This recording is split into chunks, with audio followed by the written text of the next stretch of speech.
Hello, everybody, and welcome to a new episode of Film Seizure. And hey, this is my month. I curated this month.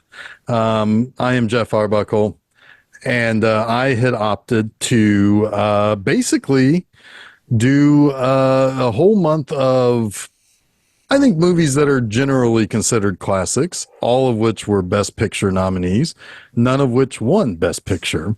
And so I chose one movie from each decade, from the 60s through to the aughts. And that's where we start here this week with Mike Nichols' The Graduate from 1967. And with me, as always, Jason Oliver. Jason, how's it going? I'm here. I'm ready to go. I'm ready to talk about The Graduate. All right. Hey, Chuck, I got something. I need to talk to you about something. I just got one word to say to you. Just one word. You listening? Yes. Podcasts. Podcasts. Hello, Jeff, my old friend. All right. So we are off and running. Here we go. So this is The Graduate, which I mean, certainly launched Mr. Dustin Hoffman into a pretty good career, I would say. Yeah. Yeah. I didn't know you were waiting for validation. Successful Yes. career. Yes. Yes. Okay. Yeah. All right. Yeah. So, I think this movie, I think it's safe to say this movie kind of precedes itself, right? Like when people hear the title, I think it's one that people have heard of as being a kind of a big deal movie. Certainly the first time I saw it was, and I've talked about this before, it was when I took a film class at IUPUI. This was one of the movies that was shown. And that was, gosh, probably 96 or 7, somewhere around there. And it was a movie I had absolutely had heard of, knew was kind of a big deal. Maybe not as big of a deal as one of the other movies we watched that in that class, which was Citizen Kane. But it was one that it's like, this one scores, or at that point scored very highly among critics and audiences. Chuck, when was the first time you saw this movie? Yesterday, 2 days ago, I think. Like, I'd never watched The Graduate. I will say I knew the Paul Simon song, the Lemonheads remake, and Mrs. Robinson's leg a lot. Like when I was younger, like that poster with her leg and Dustin Hoffman between it, like that, I knew. But The Graduate, no.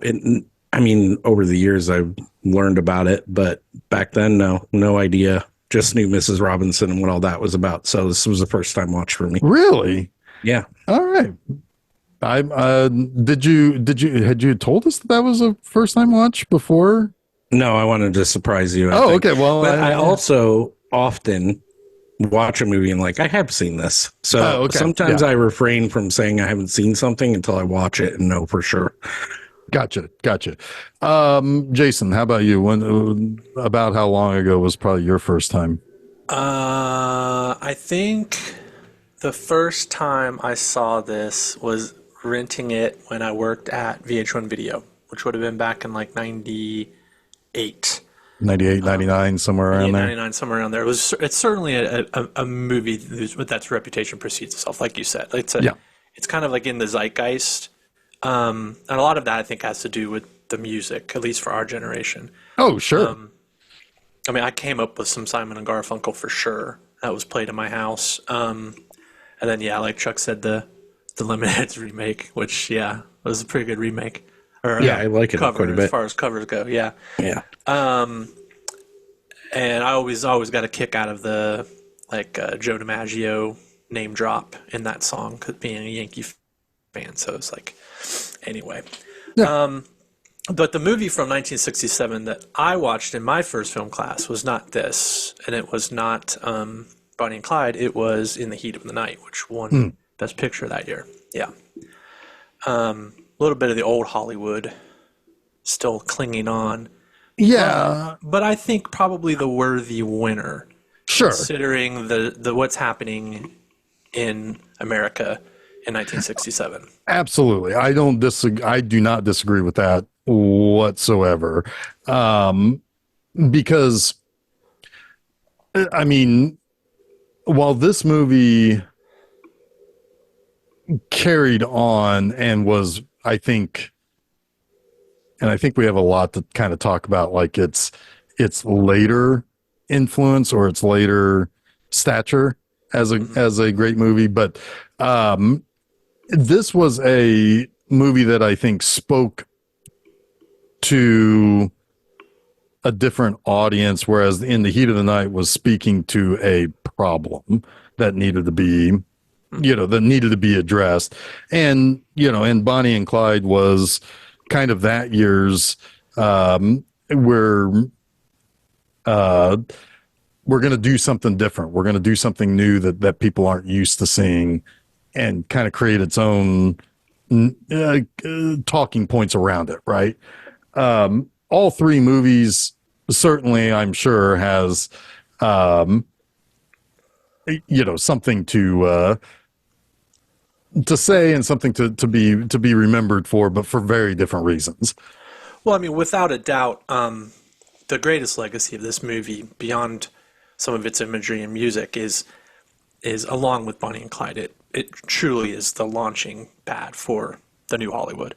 It was it was those two movies that were huge hits out of nowhere, and it's what started Hollywood down a path of taking risks again, or maybe even for the first time on young audiences, and sort of counterculture type filmmaking at a larger budget in the studios. We talked about a lot of this already in our Bonnie and Clyde episode, so if you want to get that background, go listen to that episode. But this was certainly just as important as Bonnie and Clyde as far as that movement's birth.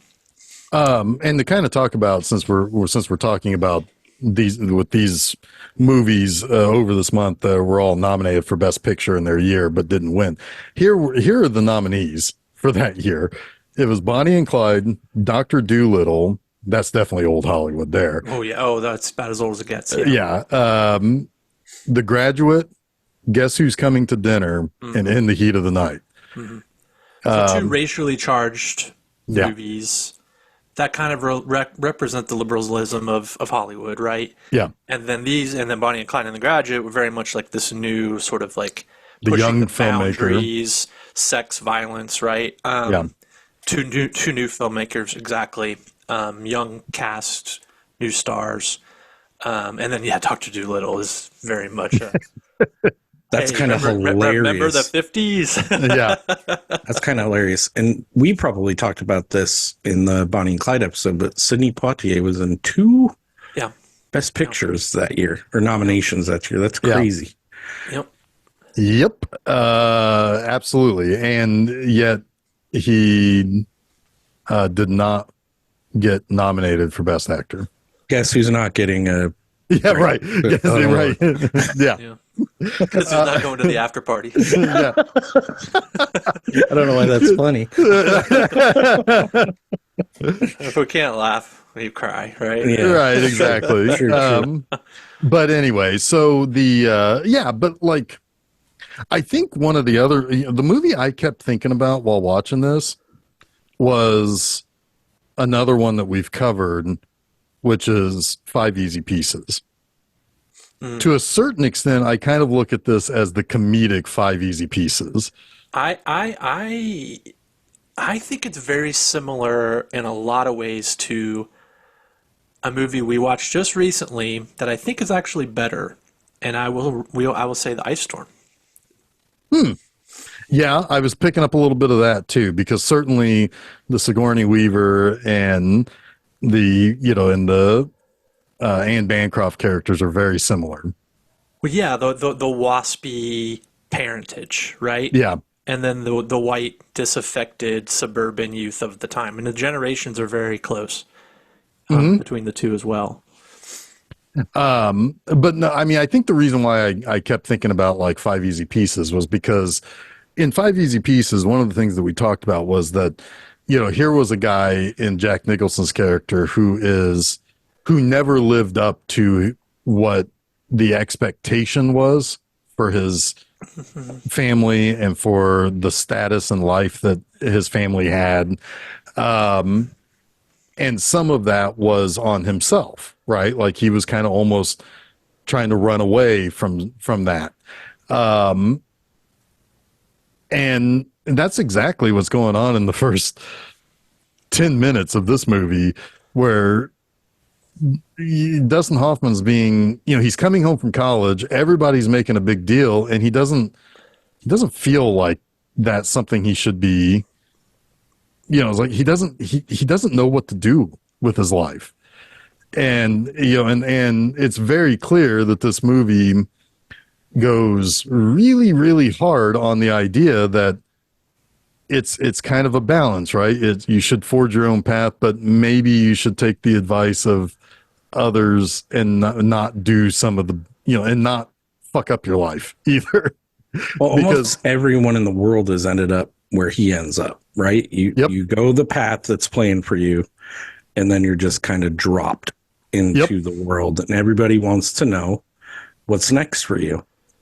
And if you don't know, it's hard to tell people you don't know. It makes you sick to your stomach. It makes them sick to their stomach some when they're like, oh, I saw so much more in you. The difference, I think, between that and Five Easy Pieces is that this whole movie takes place before he even really needs to start his life. Exactly. Right? Yeah, in that's earnest. Yeah. I mean, he will be the Jack Nicholson character when he's 35 or whatever. Could be. Yeah. It could be. I mean, I think, And maybe not. I think almost every early 20-something goes through this kind of crisis of existentialism, right? Yep. I mean, in that way, it's very universal. And I think that's why it probably did so well, is because it spoke to a generation. At a time when that younger generation is trying to break free, too. And I think to a degree, it also is sort of timeless in that theme. And I really like the first half of this movie. Me too. I don't so much like the second half of this movie. Because I don't know what the hell the second half of this movie is really trying to say. I think we can talk about that. I understand where you're coming from there. It's kind of funny because like I never end on this movie thinking that I like Benjamin. No. I don't really like him at all throughout, but I do think there's something relatable about him to a point. Right. I mean, and I can have a good time and laugh at what's going on and what's happening to him in the first half of the movie. A lot of it's funny. Yeah, it is. Really funny. But his performance is funny. Like his kind of droll, deadpan delivery of things is really funny.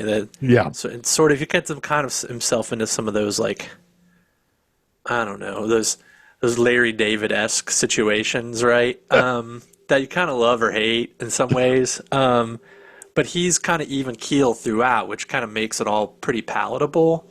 Mm-hmm. He's just, and he's belying his innocence and his youth, right? And that's kind of what makes it funny. Because he is right there in between, on that precipice of, you know, truly coming of age. Well, right? He's 20 years old. And so he is. Yeah, I mean, like that is the, you know, like, well, when we were coming up, like, you know, 20 years old was, well, you're not in high school anymore, but you can't drink. Right. You can vote, you can go off to war, but you can't get a hotel room. You know, it's like you can't rent a car. Well, he can. Well, '60s. Some of that you had a he few could drink more too. leeway. well, back then he could drink. Yeah, absolutely, he could drink back then. But yeah, when we were coming up, it's like you feel you're kind of in no man's land when you're 20.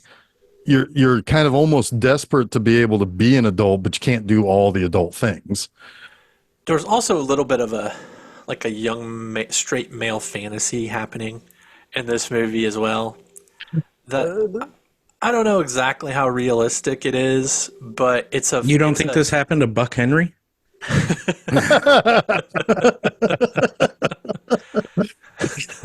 It's a humorous kind of entry point into his mind, I guess, and the decision making and the immaturity of him still, right?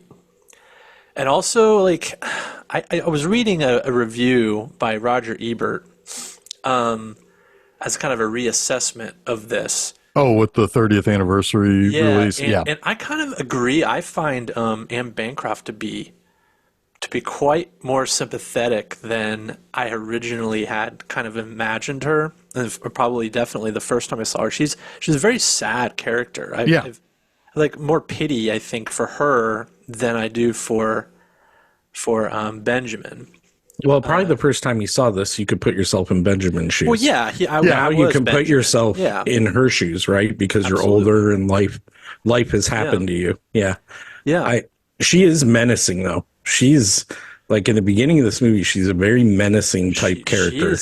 She is the very definition of the cougar, right? Yes, she's a man eater. Yeah, you know, like because like there is like she is dead set on giving this boy a ride. Yeah. And she is going to get it. It is almost predatory. Yeah. Yeah, a little bit. Yeah. A little bit. Would you like me to seduce you, Benjamin? Anne Bancroft is really good. She's probably my favorite part. It's like he's a piece of yarn that she's batting at, you know? Yeah. She's great in it. I agree. I think she's easily the best performance. Like Dustin Hoffman is fine. But man, she's great in it. You know, she was only like 36. Yeah. When she shot this movie. I think they made her up to look a little older. I thought so put too. Some gray in her hair. I thought so too, because at one point they didn't really smooth her features like you normally would in makeup. Like, because I think she's playing like 45 is what. Because I think it even at one point she's like, I'm more than twice your age. Is that or something like that? I mean, she has a 21-year-old daughter, so which that too happened earlier than you would think too. We had because she was still in the ice storm as well. Yeah, because she's Sigourney Weaver.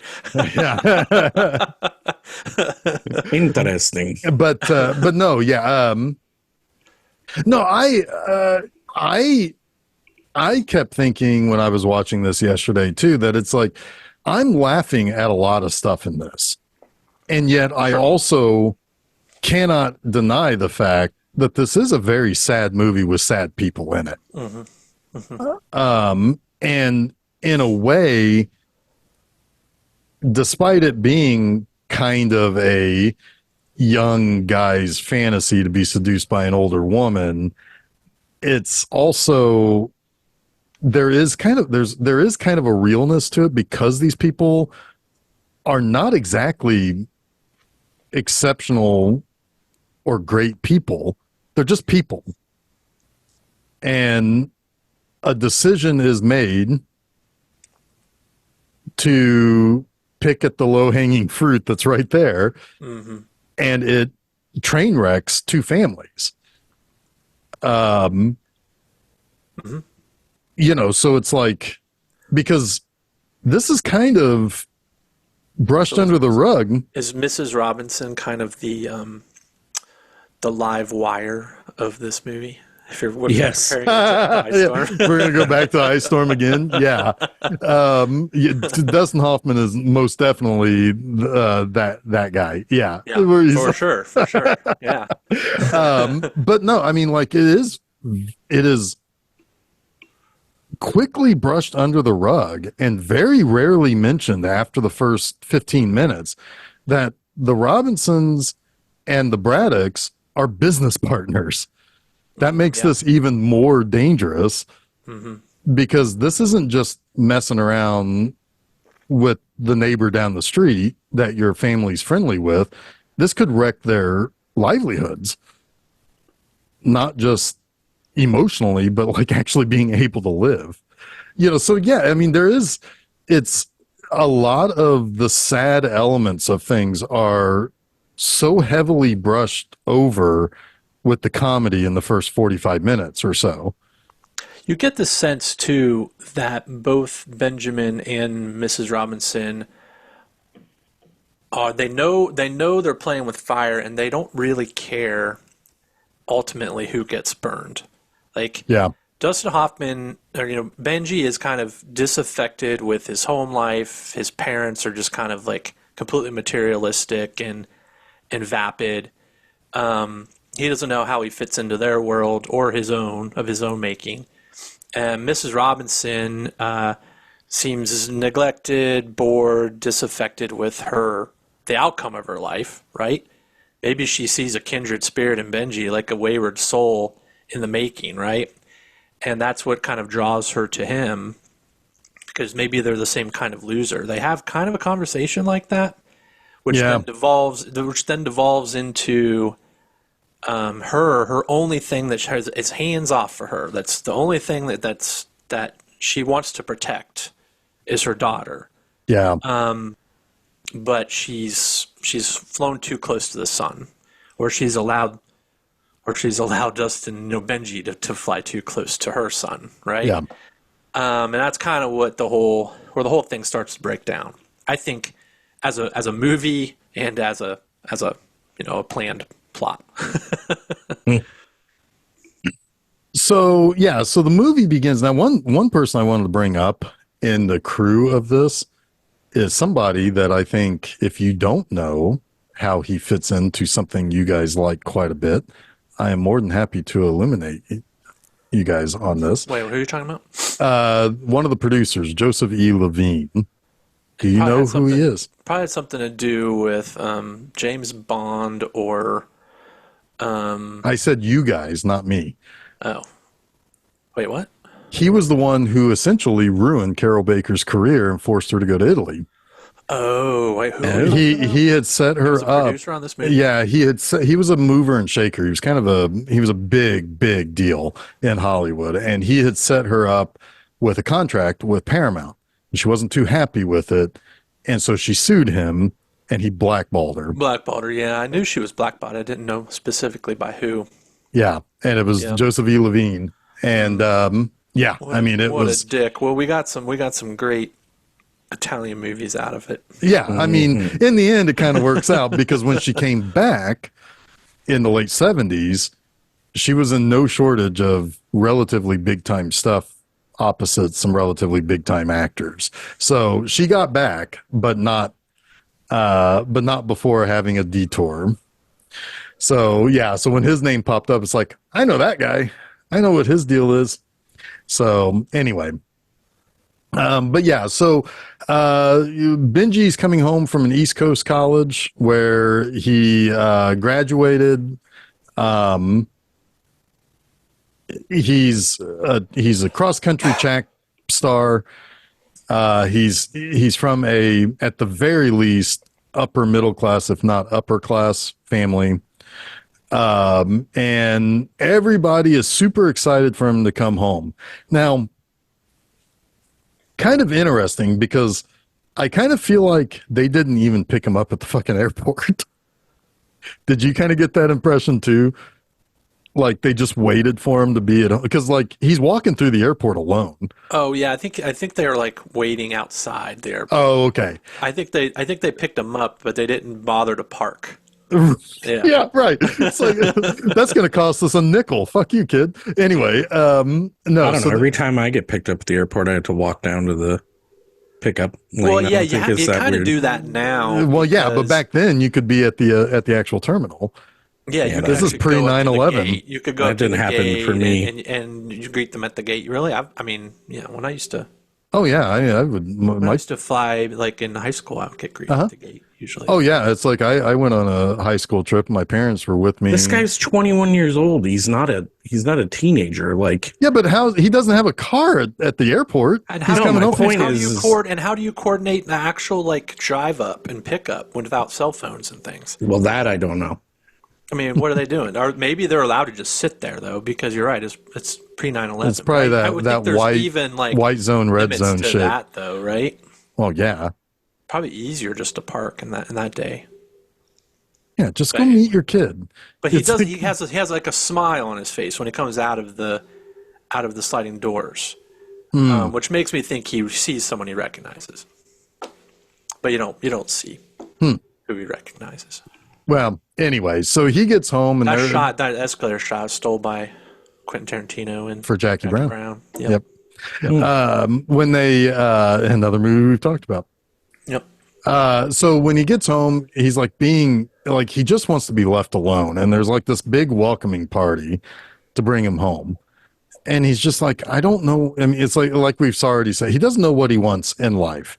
He doesn't really. I mean, like for most of his life, I'm sure he's been relatively coddled by his parents, by teachers, by track coaches, and it's like you just kind of get the impression he doesn't even know where to go right now, because he's never been given the opportunity to say, these are the things I want for me, so he's just gone from one thing to the next based on the expectations of his parents. Right? Yeah. And the society that they live in. Right. Which is honestly still like a pretty relatable theme, Oh yeah. I mean, really honestly, until Gen X is gone, that's how people are going to be brought up, to just follow the path your parents tread first, I think Gen Z, and to some degree the later millennials, have really bucked that. Yeah. And I think for almost purposes it's a dead ringer, or not dead ringer. It's a dead as a doornail. But in some like affluent circles, I don't think so. Oh yeah, there are these expectations. Yeah, yeah. You grow up as the son of a lawyer. You need to be a lawyer or a doctor. You can't just not be. You gotta be equal or better. And therein lies part of the problem with this movie is it's relatable, but not fully relatable, right? Like it's hard to have sympathy for someone who's been given everything, right? Yeah, I mean, and I can understand that, and I also understand this is kind of one of those scenarios where there is at one point where he's just lounging in the pool, right, and he's like, it's just comfortable to drift here, and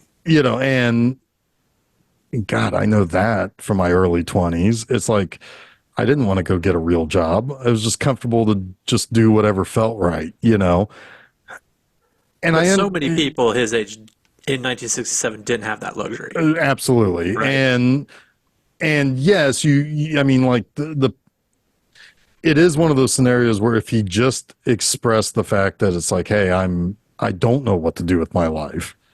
I'm trying to figure this out, instead of internalizing that and kind of making everything worse by internalizing that, it would seem as though he could circumvent a lot of it, and you could start feeling a lot more sympathy for him. A movie I think that is almost The Graduate without the Mrs. Robinson affair, but maybe a little bit more relatable, at least across economic bands, is Say Anything. This movie is kind of Say Anything, but without the affair. Yeah, right? It just goes straight to Elaine. Right, exactly. Yeah. I can kind of see that. But yeah, so he, at this party, this is when he gets approached by Anne Bancroft as Mrs. Robinson, saying, I need a ride home. Will you give me a ride home? He just got an Alfa Romeo Spider for his graduation present. That's pretty awesome. I have so much sympathy for him. So he sends, or he takes her home. Then she doesn't want to go inside because it's dark, and he's like, "But there's lights on," which is, I mean, it's very fucking clear what's going on here. And yet she is cool as a cucumber about it all. And then go inside. Now she wants to give him a drink. And then, let's go upstairs to Elaine's bedroom so I can show you the painting we had done for her. And then, unzip my dress. And he's already confronted her before they even go upstairs about whether or not she's seducing him, to which he gets really embarrassed by because she denies it, flat out denies it. But like Chuck said, asks, "Well, would you like me to?" And that's the first really great shot, is when they're downstairs and she's got the leg up on the bar stool and he's in the bend of her knee. In the V. Yeah. And of course there's the one later also that is the poster when they have that fight. But then I like the shot of him too, real quickly, of him sitting in front of the fish tank, because it's important. You can tell it's important. But yeah, go ahead. Move back like on. the first time he sees Mrs. Robinson, he doesn't see her; she sees him. Oh yeah, he's walking past the lounge or the wherever they're all hanging out, the living room, and you see her with her cigarette. She's just turning with him, kind of. Yeah, or her eyes. She sees something that she likes. Yeah. It's like the predator has found its prey. Yeah. The smoke is just pluming. Yeah. And let's make sure right across. Yep. Yeah. And let's be sure that we don't mean predator in the negative sense. Like, this is something he willfully takes up. Oh, sure. But yes, she is a cougar. Yeah, she is on the hunt. Yeah. Right. She is. He the willfully takes it up later. And honestly, if somebody did this to a young person now, just the advance would be predatory and bad. I agree. So we can't totally let her off the hook. Even of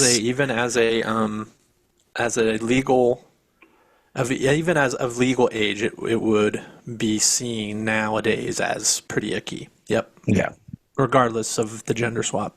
Because she gets totally nude in front of him without. Oh yeah, she just walks into the room. That's not good. Well, even just the advancement upon right, them, right. Like especially if you were to swap genders in this role. The moment extremely icky. The moment he says, "Are you trying to seduce me?" That should be enough to put the brakes on. But she also kind of knows that maybe he doesn't really want the brakes on too. God.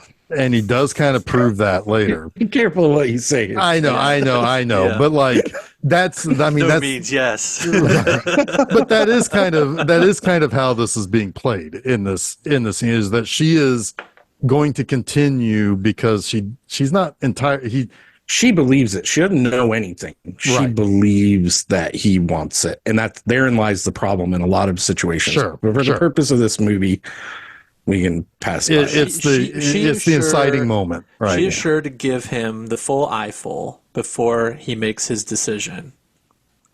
But ultimately, yes, he does leave. His reaction to that not force himself upon her. His reaction to her walking in nude is pretty damn funny. That's great. It's how it's like, you're nude. I love how that shot too, because it's all in glimpses and glances. Oh yeah, it's like his eyes are darting around. Exactly. Yeah. Like he's not sure if he should look or not. Yeah. A lot of the way this movie is shot is wonderful. Yeah. And there is, I think, I know that your reassessment is not as high as it was when you first saw the movie, but I think the real power that this movie still has, and the reason why I think it's still considered one of the great movies, is that it does just masterful jobs of visually storytelling. Yeah. I mean, the camera work is just phenomenal. You don't need dialogue in every scene to understand exactly what's going on. Of course, we're going to talk about the final shot. that's always taking, that's always going to be the talking point. I have a But funny again, story about that final shot too. I can't wait to share. okay. Anyway, so so basically he walks out of the, or well, so another comedic moment here. So she's naked, standing before him, and then he hears Mr. Robinson come home, and he's like, "Oh God!" He's like, he's home, and so he like runs downstairs to like pretend like he's just still finishing his drink, and Mr. Robinson comes in after playing golf or whatever. He didn't even go to his business partner's son's open house. Like, Mr. Robinson is not present in life. He's doing his own thing, Right? For sure. Hey man, I get it. I do my own thing too. It's cool. Anyway, but like, he wants to give Ben some advice to sow wild oats, to which he's like, "Don't you think that's a good idea?" to his wife. And she's like, yeah. It's like, oh yeah, of course. And then he leaves. Oh, he also always pours the wrong drink for Benji too. Yeah, Benji's drinking bourbon, and he's always getting a scotch. Yeah.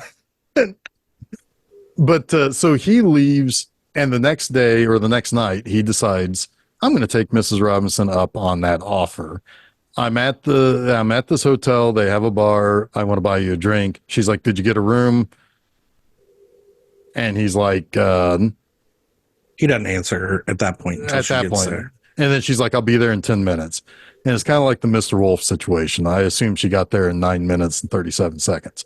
But the whole scene of him trying to get the room from Buck Henry is relatable in one very, very easy way. The first time you ever bought condoms. It is fucking awkward, man. And because all eyes, you feel like every single eye is on you. You feel like the old lady at the cash register is going to judge you.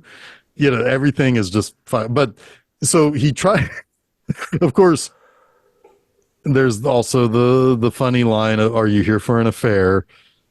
Meaning the party that's going on over there, not for an actual affair. Right. And it's the last name of the family is the Singleman. Yeah. Which I'm sure is a joke, but because the first thing I think is the Singleman affair. It's like, oh, is it like a convention for single men, right? Like, what the hell is the Singleman affair? Yeah. Is this some sort of like debutante's ball, but for like boys or something? Well, But no, it's like the party put on by the Singlemans. Right. And next week we have a character that is being impersonated with the last name of Fakenham. Yeah. It's like, oh, come on, you're killing me here. Anyway, we'll talk about that next week. So yeah, and all of this is the perfect setup for my favorite joke of this movie. About 40 minutes later, or well, maybe not that long later, but several minutes later, all of this scene pays off brilliantly. So he goes into the Singleman affair, and like he says, "Oh, I'm Benjamin what was it, Braddock?" Yeah, Braddock. Yeah. And like the old lady can't. It's like, "Oh, did you say Brandon? Oh, okay. Well, nice to meet you, Mr. Brandon." He's like, "I don't know anybody here. I'm just gonna leave." And he does eventually go back and get the hotel room, and he calls the bar to tell Mrs. Robinson that he's got the room. And he's like, she's like, "Well, do you want me to go up later?" And he's like, "Yes, I'll see you in a minute. Bye." And she's like, "Wait a minute." It's like, "You didn't tell me the room. What's the room?" Yeah. He's really funny in this scene, and his concern over people knowing they're together. It's hilarious. Yeah. Even though they were just sitting at a table in the bar together. Right. He gets weird about the room. It's funny. Yeah. Yeah. Well, because the drink is a drink, right? The room is sex, right? Like, that's the actual affair. Right. But yeah, sure. Well, no, I won't belabor it. I'm just saying he's being ridiculously yes. careful about the room when they've already been seen together. And anyone who knows. Right. Like, Well, and the thing is, it's like he could have just gone and got in the room, even with her. They don't have to. Yeah, it's just it's like I said. The first time you buy condoms, you act like a complete idiot too. It's like you're really nervous, you're sweating, but anyway.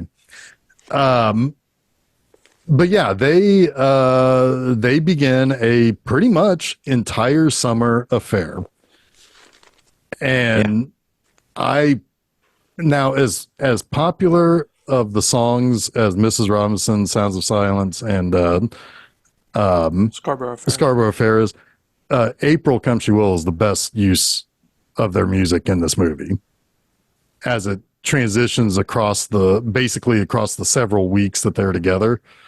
And like, you can just see it souring almost instantly. They have nothing in common with each other. And it's just, again, like Jason, like we were saying, it's like the visual storytelling is what makes this movie what it is. Yeah, I mean, it doesn't really sour for her, though, really, but she starts to get annoyed when he wants to talk more and do more. Like, she was okay to continue having sex and have no relationship, and he is starting to realize something that he wants in life is an actual relationship. Yeah, he wants to be able to identify with somebody. Yeah. Because, he is still alone in the concept of he can't express himself with the way he feels about anything. And it's like the moment, like just a couple of scenes later is the moment that they try to have a conversation, and she's just shutting it down. She's like, I don't want to have, I don't want to talk. I just want to, do our business and stay away from my daughter,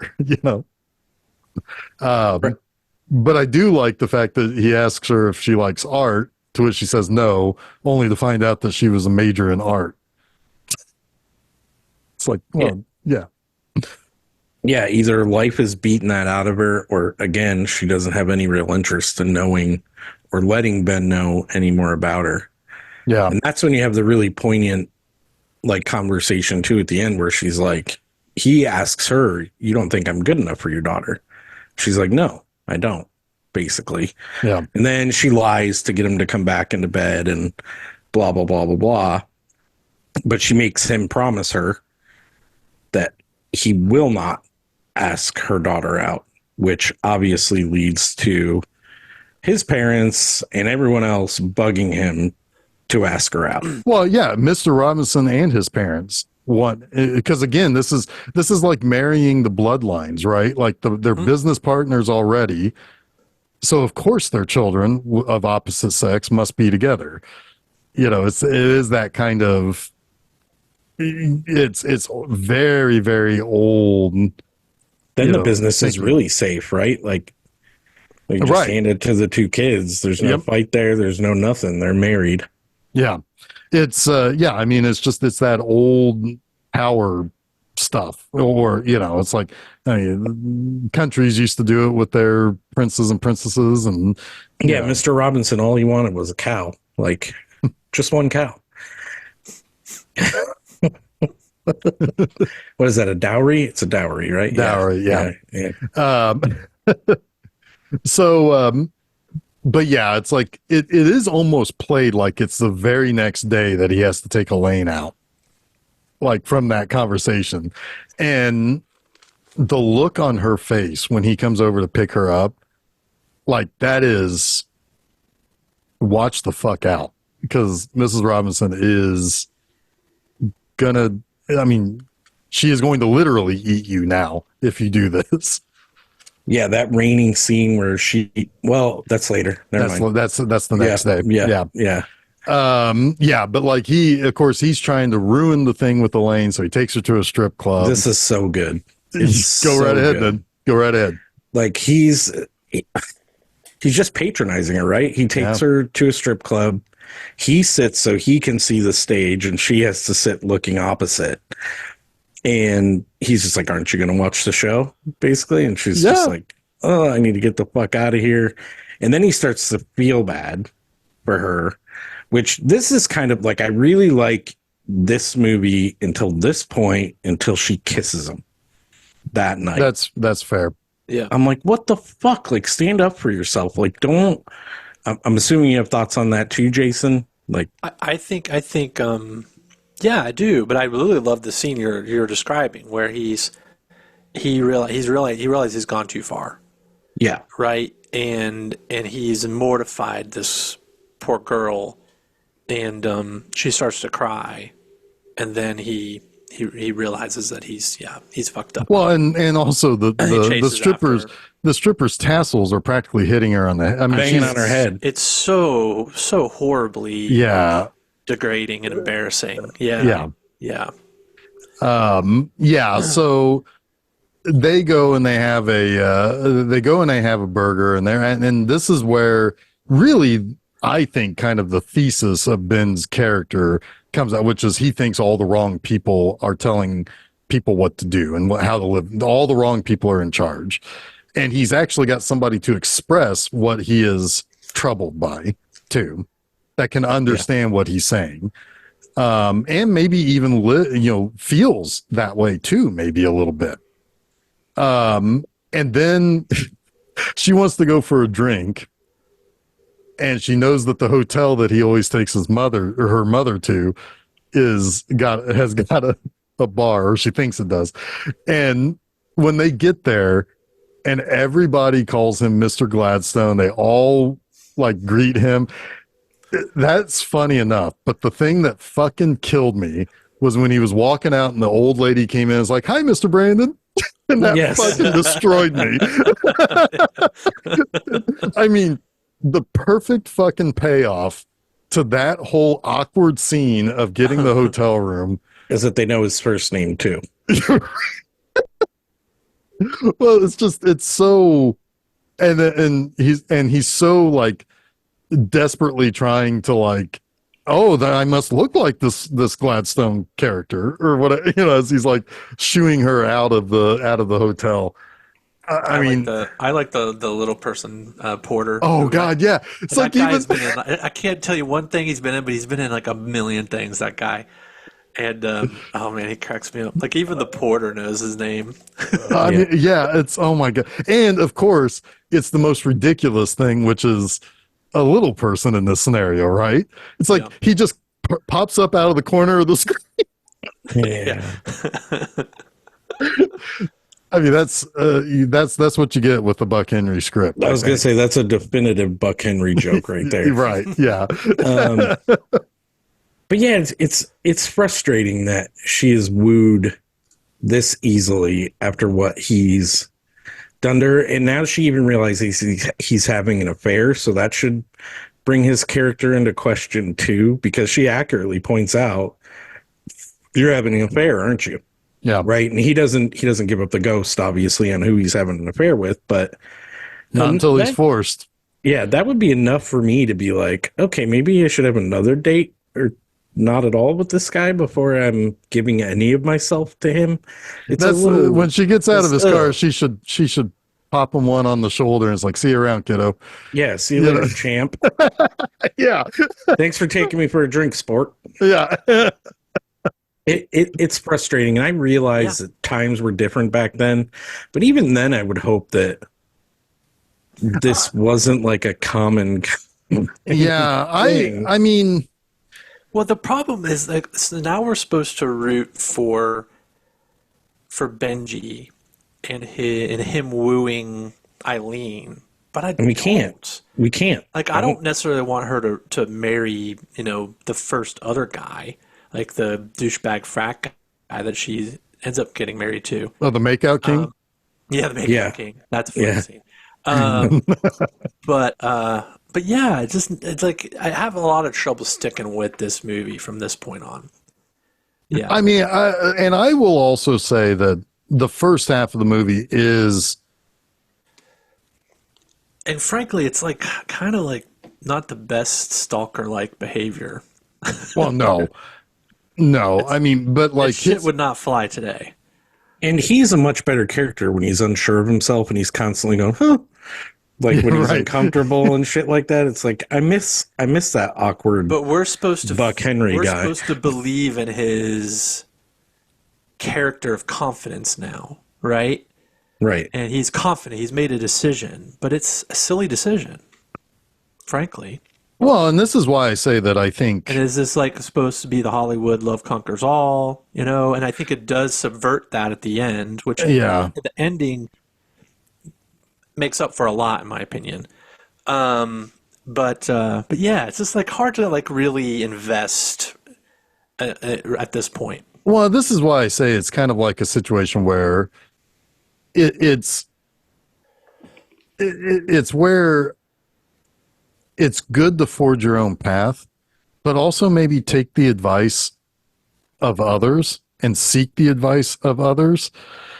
Because if you only ever forge your own path, you are almost doomed to make mistakes. And sometimes you make a mistake that's really bad to make. How can you imagine like a relationship knowing in both of your minds that you've had a torrid sex affair with, you know, it doesn't matter, one of your parents, like swap in any of the four, right?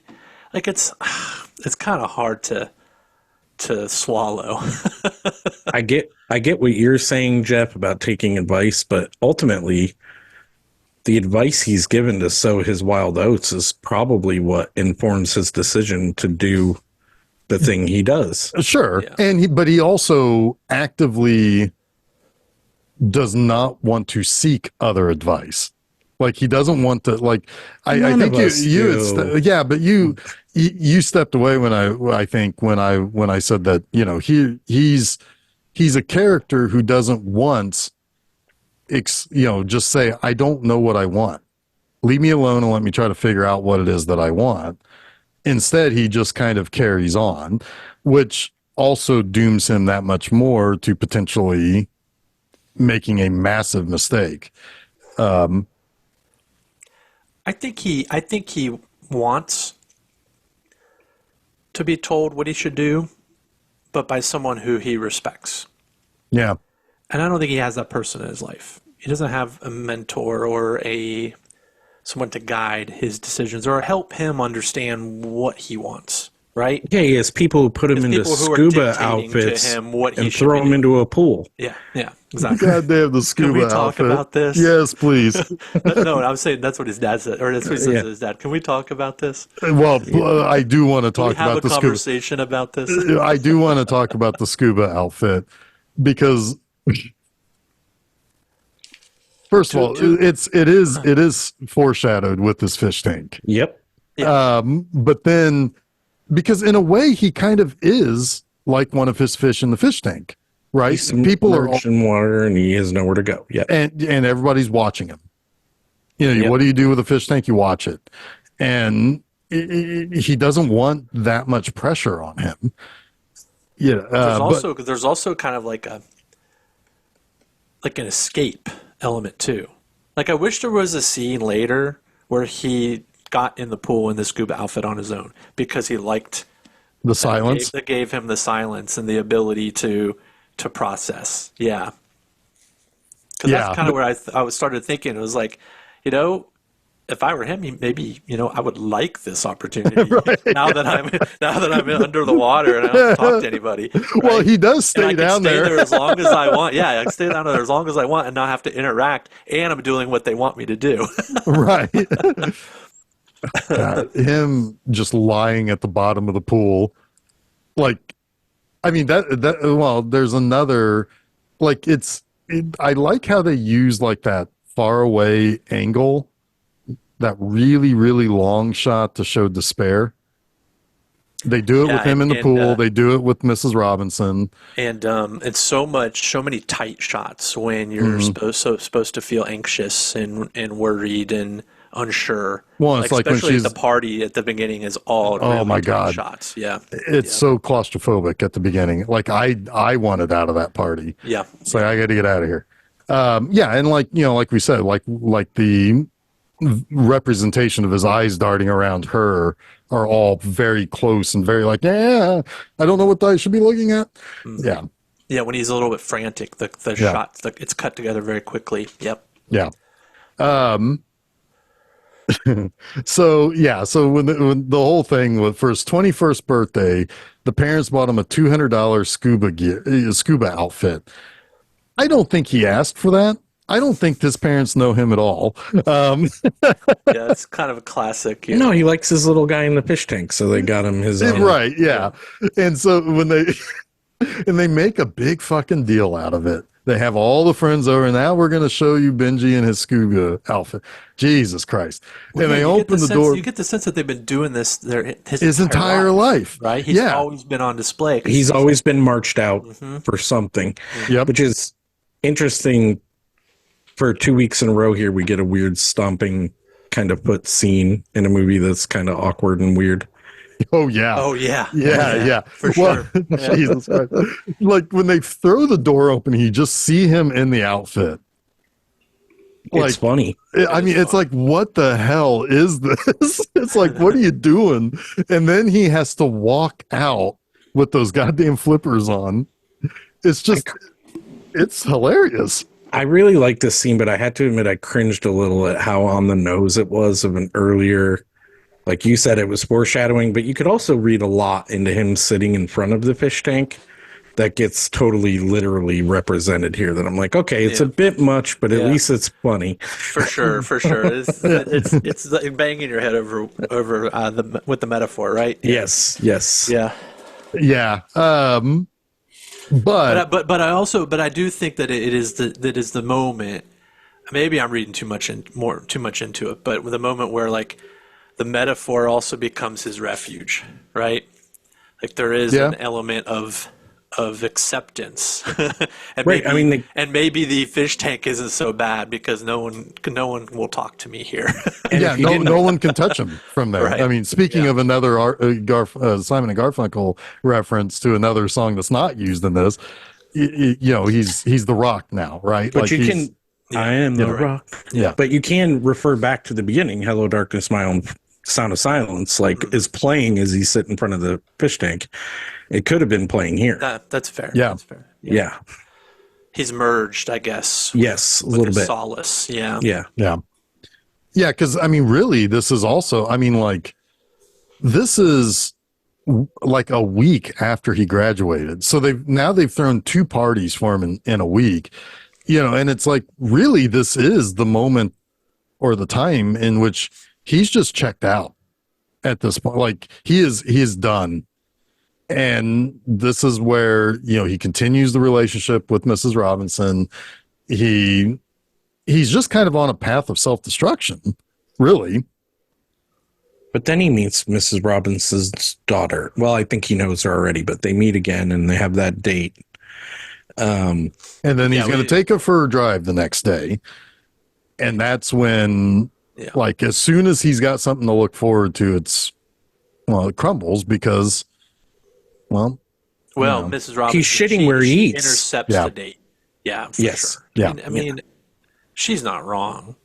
She's not wrong. They both made a decision mutually, and his pursuit of Eileen is not really Elaine to her. Elaine, sorry. Yeah. And he made a promise. And he made a promise, right? Yeah. And now it's almost like he just wants to see the world burn, or he wants to get back at her. The last thing in my mind that I truly believe is that he really loves, what is it, Eileen or Elaine? It's too quick. It's too fucking quick. Steph gets mad at this in movies all the time. Yeah. She's like, oh, it's been 3 days. That's her favorite thing to say when people fall in love in movies. Right. Oh, yeah. Susan does the same thing. It's been 3 days. They're very similar, I think, in the way they watch movies. I'm like, come on, it's a movie. I don't disagree with that either, but we got to give a little bit of license to the fact that we've only got about 2 hours to tell. Yeah, right. We're filling some blanks here. We don't have a little bit of blanks here. Yeah, we don't have a fucking decade like you and Steph had, Chuck. They can't all be Barry Lyndon. Fair enough.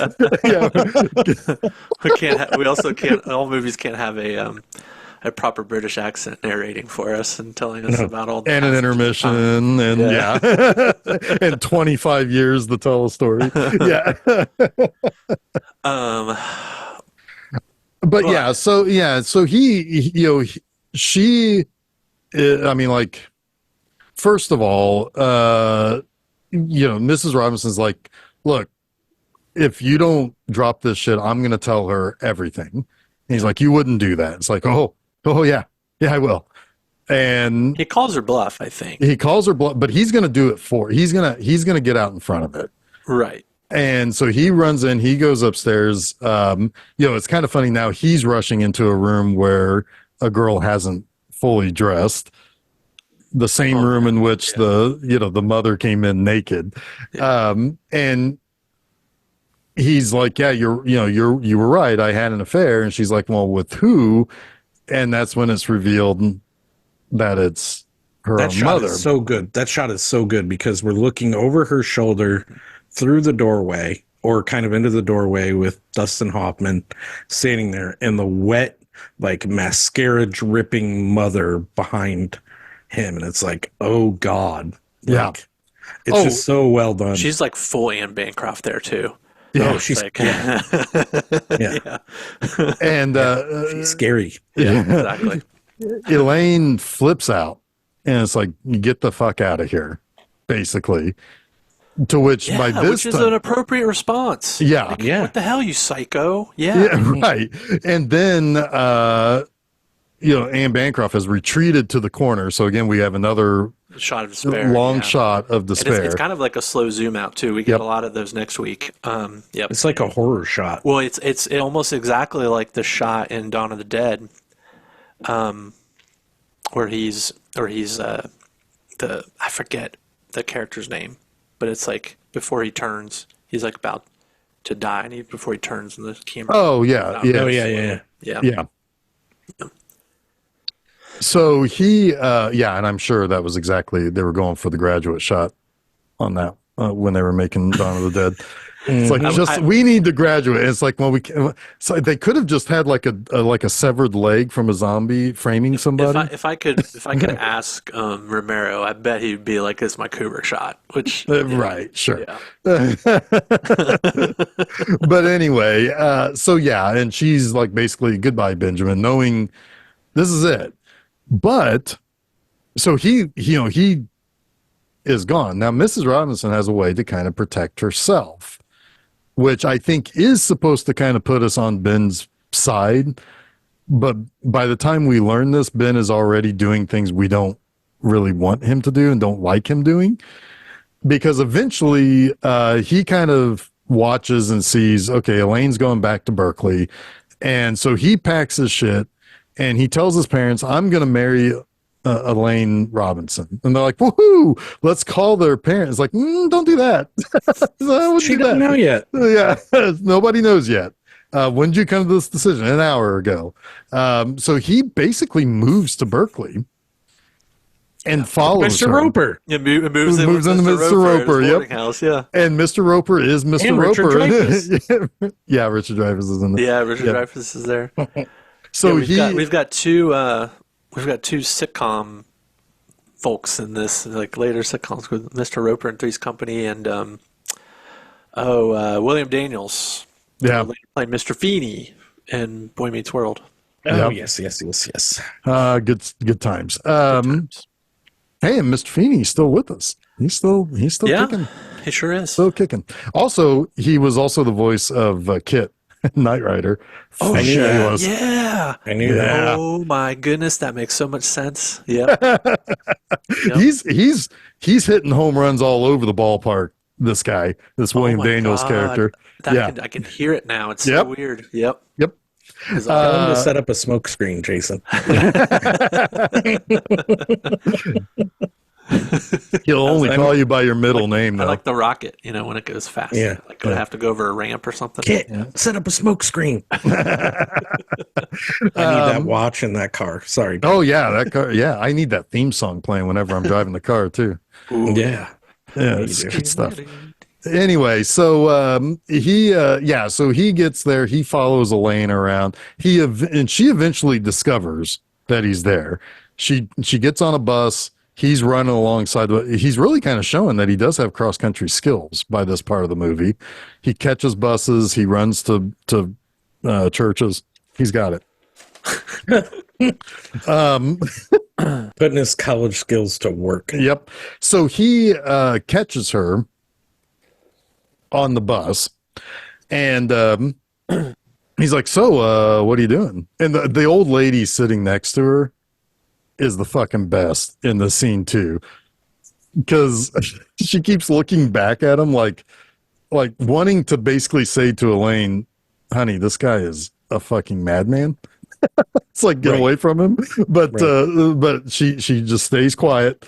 But yeah, so she's going to the zoo to meet somebody, and he's going to go with her. He's going to talk, and oh god, it is kind of funny when like the really tall guy comes up and it's like, "Oh, is that him? I bet that's him."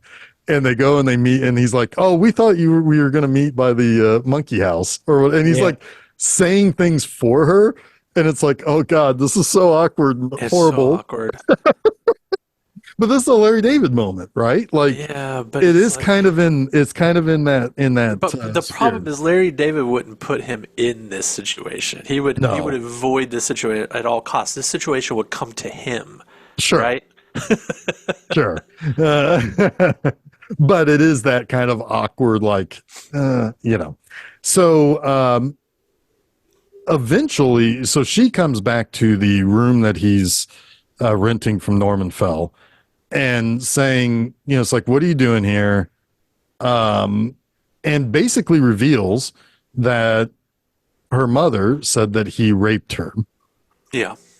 To which he tries to set it right, and she screams basically but she doesn't want to believe what really happened. Should I call the cops? I'll get the cops. Richard Dreyfuss's big moment. Yeah.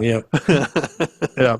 And Norman Fell not once but twice says, "I don't like you. I want you out." This is the first time. And but once she kind of calms down, I think she kind of understands that no, it wasn't what her mother said, but it's still not an ideal situation. No. Again, what kind of a person is her mother to her if she's taking his word for it? That too. Like, I don't buy that either. That too. But whatever. Yeah. She's just a weird, like, I do not like her as a character at all. Every decision she makes, I'm like, you're an idiot. There's really no character. She's an avatar. Yeah. She just makes bad decision after bad decision, like, on the basis of what. And she's kind of like maybe Dustin supposed Hoffman's to represent. attractive? She's maybe supposed to represent that she's on their parents' track, right? Yeah. And he has now at this point fully diverted from his parents' track, and he's looking to derail her along the way, which is exactly what happens. Well, yeah. Right.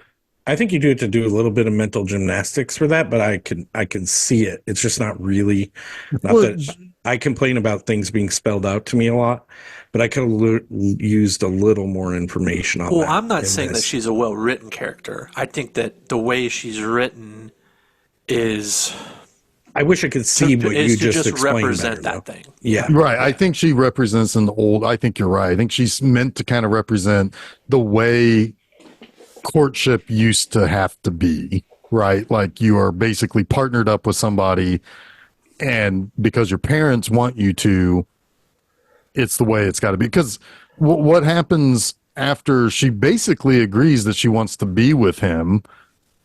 Well, out of the blue, you find out, no, the parents have come, split this shit up, and she has to marry this medical student who is, by the way, if you notice, there ain't many people at that way. It's like a shotgun wedding almost, except for she's the one being held at shotgun by her own parents, basically. Mm-hmm. It's wild. It's honestly just like, yeah, it always bugged me too. It's like, it's very strange. Yeah. It is. But so yeah, he finds out that, yeah, because there's one really good like early Dustin Hoffman character moment here when he gets back to his hotel and his apartment, and Mr. Robinson's waiting for him, and it's like his shock, and it's he like does do the little harumph again. Yeah. Yeah. And basically, That's actually really well written. Like that, his line, like his scene that Mr. Robinson has given, his script is really good. Like that's some top notch writing. yeah, I mean, he is, and he's menacing in this. It's the first time where he actually comes across as the patriarch of this family. But he also just like wants to understand what have I done to you? Why are you doing this to me? What I thought was cool about this too, though, is his tone only changes slightly. Yeah. From early in the movie. He sounds like the same dude. You could just tell he's fucking mad now. Right. Yeah. And it's not a large difference in delivery. It's like, that's pretty good acting It's and like writing. circumstance and intensity, right? And writing probably has a lot to do and the with writing it too. for sure. Yeah. Yeah. Yeah. And It's like, this I could mean, be the same guy that came in earlier that was telling him how to, like, giving him advice. It's almost the same kind of interaction. But and it's the first, I mean, it is really the first time that I feel like Mr. Robinson is not a doofus. Because before, it's like you see him, he comes in, he's been golfing. He didn't bother to go to his partner's son's thing. He doesn't seem to listen to anybody. You know, like he orders a drink, he gives him something else. Or he asks for a drink, he gets something that he doesn't ask for. well, he didn't take him seriously. Now he knows he has to. Right. He has to. This man slept with his wife and is trying to steal his daughter. That is something you have to take seriously. Prior to, he would have poured him a bourbon this time. Right. Like if there was a drink to be poured, he would have poured him a bourbon. Right. Like their relationship has changed Yeah. dramatically. But yeah, sorry, go ahead. No, and so he's like, yeah, you're never going to see my daughter again. She's getting married. That's all over. See you later. And you're not going to have time to fix anything. You're not going to have time to stop this, basically. And he's like, I will find a way, like Jack Frost. I will find a way to find your daughter and take her back. Because isn't that what he tells him? I'll figure it out. I'll find her. He's like, yeah, you can't make her decisions for her. And I will find her. It's you know, yeah. So he ends up finding out that Carl, I think is this guy's name, is he basically does his homework by finding out who this Carl guy is. He goes to talk to Elaine's roommate, I think, first, then to he eventually ends up with a bunch of the guys that Carl hangs out with, to which they all want him to save them a piece of cake. Yes. But he's the makeout king, and surely this is probably happening at the paternity results. Because they can't believe that he's getting married. And you do learn a little bit that, like, yeah, this guy is kind of he's not great for Elaine either. But he's got status, and that's what the Robinsons are kind of going for here. Right. He ends up going to the gas station, and he tells the guy, I need to use your phone. And he uses the phone, and he basically is like, I need to know where Dr. So-and-so is. I'm his brother who just got in. I'm supposed to be performing the wedding. And when he gets off the phone, the guy's like, well, would you like any gas, Father? Which, of course, ends up foreshadowing that he's going to run out of gas. Yes. And so he has to run the rest of the way to the First Presbyterian. I can't remember what show it was that had exactly what it is. If go ahead and finish, but I think I know what you're going to say. Where they go to the First Presbyterian Church, and it's like they're not there, and across the street is the Second Presbyterian Church or something. Yeah, I remember it was Wayne's World. That's it. It's Wayne's World. Because when I was watching it, and he's banging on the glass, right? Yeah. Like, oh yeah, he's at the wrong church. That's exactly what was in my head. Was he's at the wrong church? He's got to go to the church across the street. And no, it was not what happened. Church because of Wayne's World. Swing. That's great. That's Oh my funny. gosh. Oh, it was Wayne's World 2, actually. Yeah, I My was going to bad. say, I Yeah, thought it was two because it was Wayne's World 2, but whatever. It's Wayne's whatever. It's Wayne's World. It's Wayne's Yeah. World joke. It's perfect. I love it. I thought you were going to say it's Wayne's World another time and then start singing. Party time. Excellent. So he gets into the church. The front door is locked, but there's like a door to the upstairs part of the altar or whatever. I don't know He what somehow church. gets in. I don't know what church things are called. And he sees that they're kissing. And basically, he is too late. Yes. And so he bangs on the window, which at first you do get a sense that Mrs. Robinson's like, haha, he wins. But then later you see her, she's pissed. So she does have a moment where it's like, it seems as though she has a facial expression that could be read in a positive light. Oh, I think hers was like, he's too late. There's nothing. Oh, could be. Could be. It. Yeah, could be. And then she's wrong. Right, which then pisses her off because because Elaine does eventually respond, and he makes a mad dash for the downstairs to be caught by Mr. Robinson. And I do love the idea of him fending people off with a cross. That's like a whole bunch of old timey symbolism there. There's a bunch of this is why I vampires trying to totally get thought him. this was parody at this moment. Like, I thought this was like his dream of what he expected was going to happen, right? And then they were going to see what actually happened. It's so weird that that was all actually what happened. Is he gonna go? It's so Jason fucking just weird. went into Wayne's World. Yeah, he just I did. The Should whole like last 10 minutes of the movie was like a Wayne's World fever dream for me.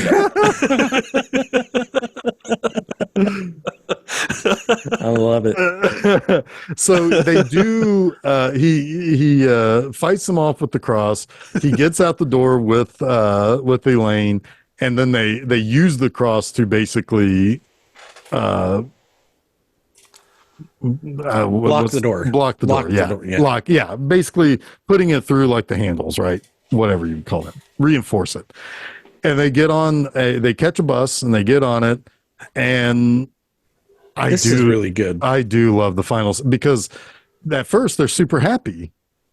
And then they start to alternate who's happy and who's kind of a blank expression. Sometimes they even look like, oh God, I made a mistake. And then they smile. And then and then like it goes back and forth until both of them settle on, I guess this is the rest of our life. Like these tough choices. We have no idea what our future is. Maybe, or yeah. I mean, that definitely is. It's the uncertain future, right? Yeah, it's the undiscovered beginning of the country. movie. It's the beginning of the movie all over again. It's just the two of them now. And now, now it's almost like the honeymoon ended before they were even married, right? Like, Yeah. Now they have to contend with the reality of this choice. But one of them could just get off the bus at the next stop, right? I mean, you don't know, but that's kind of like the fun of this ending too. It's the charm of the ending is that you can make up whatever ending you want. And they've also kind of both made maybe their first real adult choice. And you're right, like this is a choice that has real consequences. Yeah.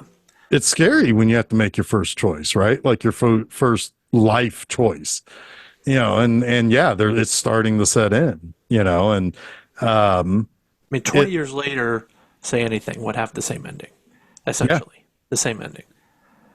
Yeah. But again, it kind of goes to that. We're just gonna do we're gonna let the visuals tell the story here for us, and it's so like any time that this movie is taught, it's to get to this moment. Yeah. It's like it's the ambiguous ending, and I think it's part of the reason why I love ambiguous endings so much. That like I want to be able to think. I want to be left on a moment where I sigh and I kind of start to ponder what more happened. I don't always want everything to be nicely. The movie goes on in your head. Yeah. I mean, and you know what? It's the exact same reason why I absolutely love the finale of Cheers, because nothing. I mean, the only person who really left was Woody. The next day, the bar is going to open like any other day, and Norm's going to come in, and Cliff's going to come in, and everybody's going to be there, you know. And it's nice to know that, but you also think, I'm not going to see it. You know, I'm not going to know what the ending is, but it's nice to think about it. Well, Fraser's going to fuck off to see. Well, yeah, he fucks off, but he wasn't. Yeah, we know what but he wasn't gone at that point. You know, yeah. It's very rare that the ambiguous ending isn't the right choice in movies like this, and it's very rare that a story is picked up again that they actually do what you thought might happen justice. Like, extremely rare. Like, one few example I could think of is in a video game, The Last of Us. Like, it has one of the greatest ambiguous endings of all time to the first game. And I'm like, oh, I want to play another one, but I don't want to see what happens to these people because I love where they left it so much. But it's actually pretty good. Yeah. Well, it has a... Yeah, it does. It does. You're right. That's a good example because it does kind of what the relationship between Mrs. Robinson and Benji is, right? That, like, if that were still a question, it's very similar, I think, to the end of The Last of Us, right? Because if that truth is ever comes out, it changes everything. But in this, it's like the truth is there already, which is where I'm like, man. They could have it could have been a better movie if there was more with the ambiguity and more stakes. I just wish that Elaine were given some dimension to her decision. She almost, and by no fault of the her actress, decision honestly doesn't make much sense to me. Zero. She's the worst part of the movie through no fault of her own. If her decision makes any sense, it's because she wants to be with the person she's marrying less, but doesn't necessarily want to be with Benji, right? Right. And Benji, she knows, has some form of affection for her, which to me is not really love. It's more of an infatuation. It's more of a rebellion. And I don't think it's going to end up great for them, for those two kids. I don't think that whatever this is between them will last. I think they'll maybe both come out fine in the end, but the movie in my head does not have them together. Yeah, and it'll be a lesson learned. Yeah, exactly. That's exactly what I think the ending is. This is just one step, one lesson of a lifetime of lessons that are going to be learned. Yeah. And the thing is that the other thing that's true is that regardless of what you think of the first half versus the second half of the movie and all of that, this movie cannot have a happy ending. There is no way that this movie could have. So the ambiguity is the best possible thing you can hope for, because you can either have it be your protagonist not getting the girl, which whatever, I wouldn't be upset with that. Well, it could have a big chill ending. Right, it could have that ending. Well, it could, yeah. Where it's like everybody high fives and freeze frames. Yes, it could have that. Yeah. No, you're right. This is the best possible ending of this movie. I mean, it's iconic. The ending of this movie is iconic. The ending of Big Chill is far from. I so wish that was tongue in cheek or something. Oh, God. But the shit, I had a point and now I lost it. Sorry, Jason. No, you're fine. No, I mean, here's the thing. I still love this movie. Oh, I guess what I was going to say, sorry, while I have it, is that you feel good for Elaine at the very least, because you know that who she was going to marry wasn't right for her, right? So you feel like she's at least broken away from her parents' will. Benji clearly has at this point. Yeah. Right? But that doesn't necessarily mean that they're going to be together. Now, they might stubbornly try to be together just to show the conviction of their choice, whether they know deep down in their hearts if it was wrong, which is an interesting story, honestly, like picking up these two in their mid-40s. Well, there is a sequel. You know, wait, what? There's a sequel novel that Charles Webb wrote. Oh, interesting. And yes, they do. Married? They stay together. Because I can imagine them having a little Benji or an Elaine who goes through a very similar crisis, right? Not really. So the sequel, okay, so this is kind of an interesting story.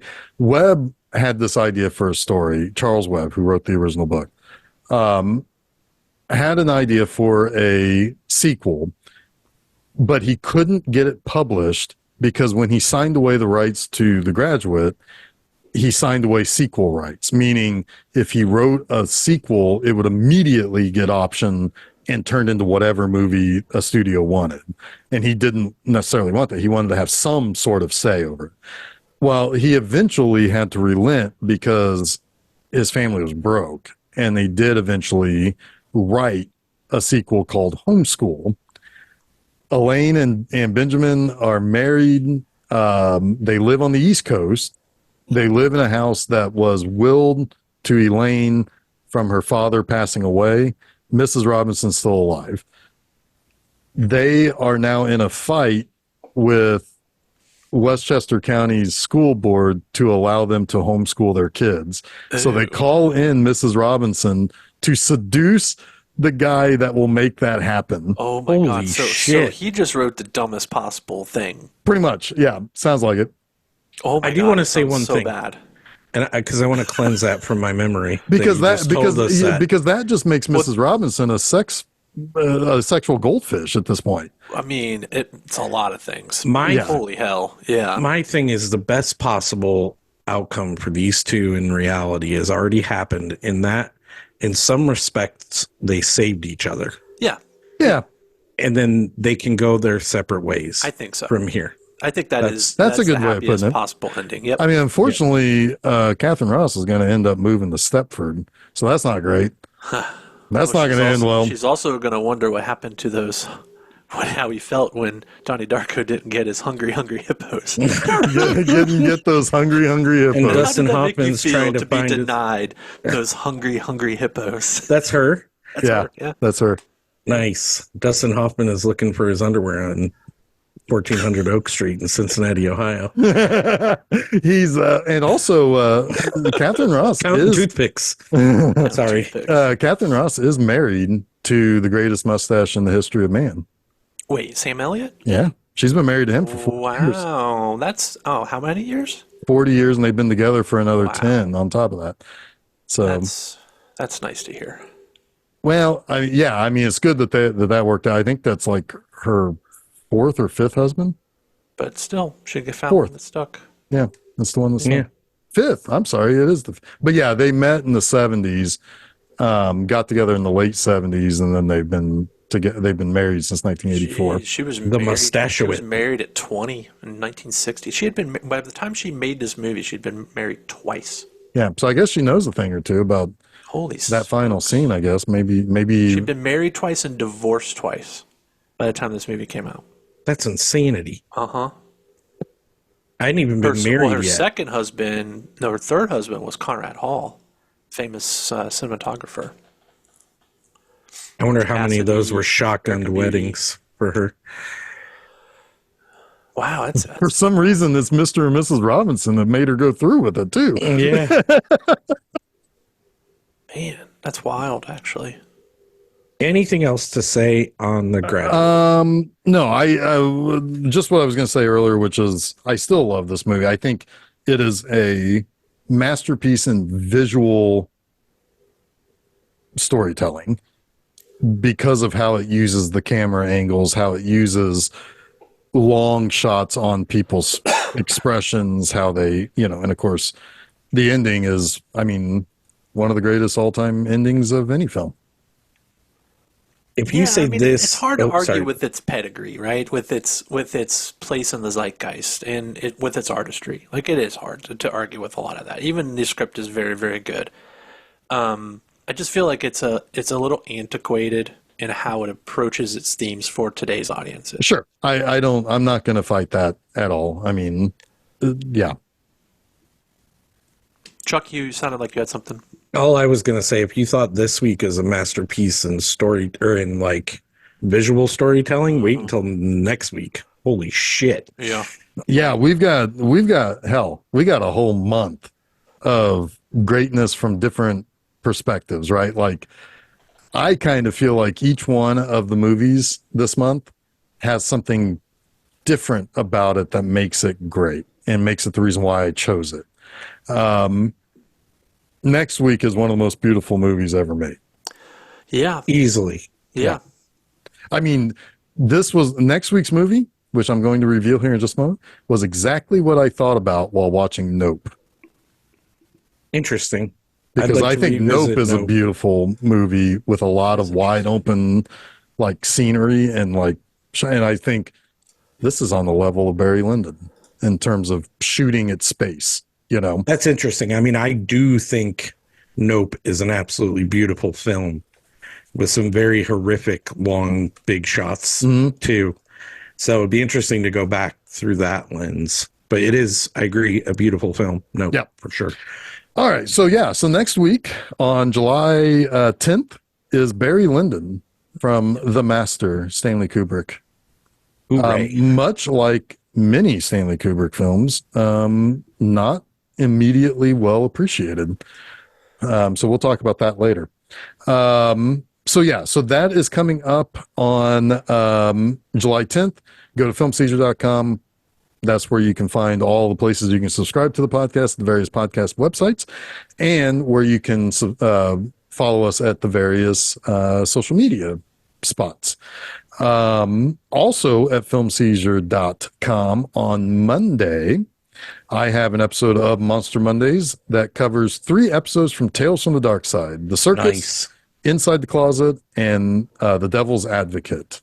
So I talk about 3 different episodes. I talk about 1 like per episode, and I really, really like those 3 episodes a lot. Really, Tales from the Dark Side has got some cool shit in it for those who haven't watched it in a while. One of my favorite shows as a kid.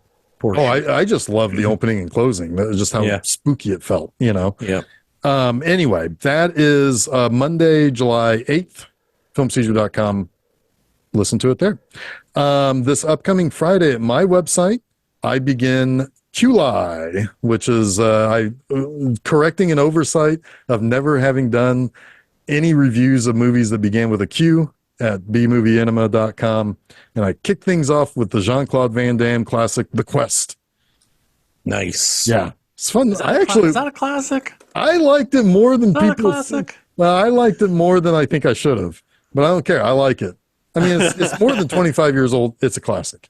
What age does it make it a classic? Classic is defined by 25 years. Just by being 25 years old, it's immediately a classic? You're assigning like a very low value that's how to the term it's done with cars. That's how it's done with cars. It's got to be at least 25 years old. Is a Pinto a classic? Can be, if it's well kept and not exploded. Okay. So anyway, go to filmseizure.com, read that review. I like the movie. I'm calling it a classic. God damn it. Scratch that. We're not doing Barry Lyndon next week. We're doing about The what is a classic. I thought we were going to do The Quest. I'd watch it again. Anyway, also this weekend on Saturday, tune into a new episode of B Movie Enema, the series, where we watch the movie Devil Doll. And one of the stars of that movie is kind of important in terms of the company Janus Films, which had something to do with both of the movies we watched for this week and next week. Mm-hmm. Anyway. Dude. So anyway, go to bmovieenema.com. You can find everything you need there. Until then, I'm going to go get into some plastics. I'm Chuck Moore. And I'm Jason Oliver, and you have been listening to Film Seizure. Well.